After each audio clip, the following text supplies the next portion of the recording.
Hello friends, welcome to lifestyle goals. तो आज और एक फिर आईपीओ एनालिसिस के साथ, ये इस सीरीज़ का 7th आईपीओ एनालिसिस है।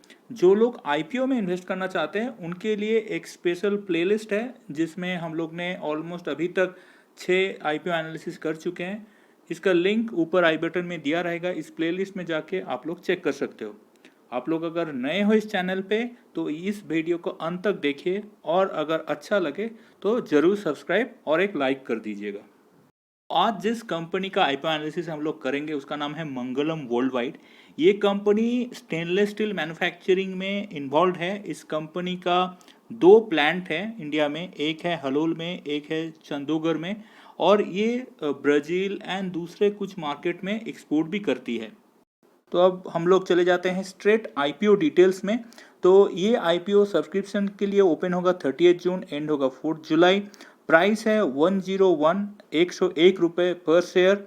फ्रेश इशू है ऑलमोस्ट 64,93,200 शेयर्स का। इस आईपीओ के थ्रू ये लोग 65.6 करोड़ रीच करना चाहते हैं। मिनिमम बिड है 1200 शेयर्स का। तो अगर आप एक लॉट में बिड करते हो तो आपका ऑलमोस्ट 1,21,200 रुपीज लॉक्ड इन रहेगा। ये आईपीओ एनएससी इमर्ज एक्सचेंज में लिस्ट होगा। ऑब्जेक्टिव ऑफ द इशू अगर देखें तो नेट इशू प्रोसीड्स आ रहा है 65 करोड़ का। उसमें 80% यूज होगा वर्किंग कैपिटल रिक्वायरमेंट के लिए, दैट इज ऑलमोस्ट 52 करोड़, और बाकी 13 करोड़ यूज होगा जनरल कॉर्पोरेट पर्पस के लिए।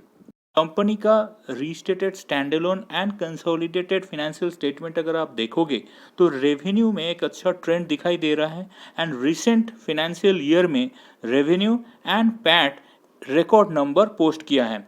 अगर आप इनके अर्निंग्स पर शेयर अगर देखोगे तो 2020 के अगेंस्ट में ऑलमोस्ट 4 टाइम्स हो गया है अर्निंग्स पर शेयर।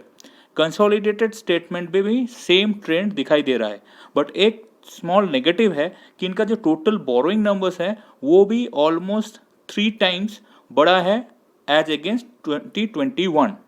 कंपनी का बैलेंस शीट अगर आप एनालिसिस करते हो तो टोटल एसेट में एक अच्छा खासा जंप दिखाई दे रहा है, एंड इसमें अगर आप देखोगे कि इनका लॉन्ग टर्म बोरोइंग नील है।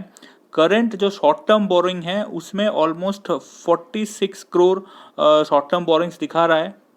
और एक चीज़ नोटिस करने वाली है, इनका जो प्रॉपर्टी प्लांट इन इक्विपमेंट वो लास्ट ईयर से ऑलमोस्ट 50 करोड़ बढ़ा है। इसका मतलब इन्होंने एक नया प्लांट ओपन किया है जिस कारण से इनका रेवेन्यू भी बहुत जंप किया है।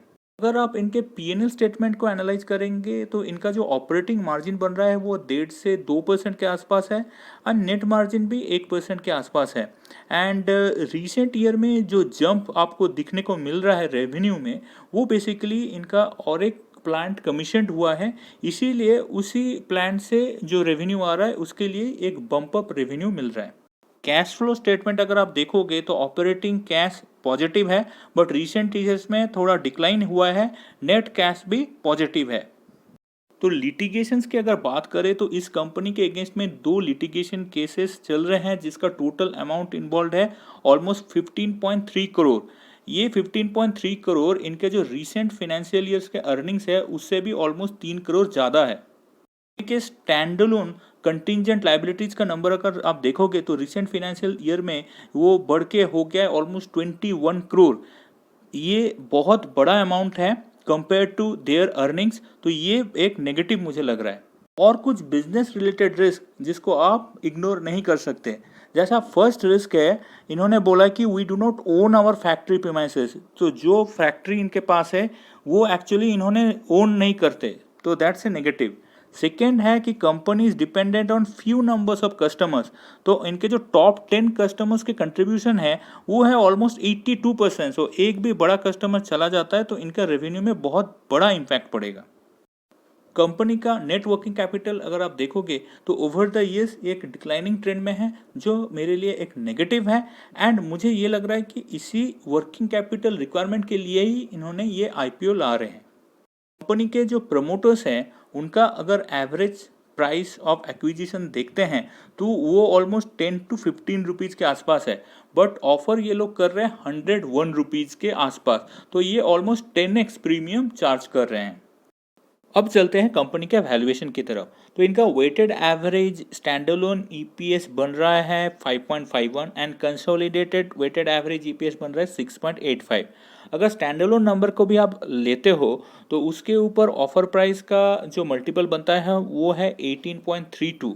ओके, एंड अगर आप 2022 का ईपीएस लेते हो तो उसके ऊपर ऑफर प्राइस का मल्टीपल बनता है 10.98।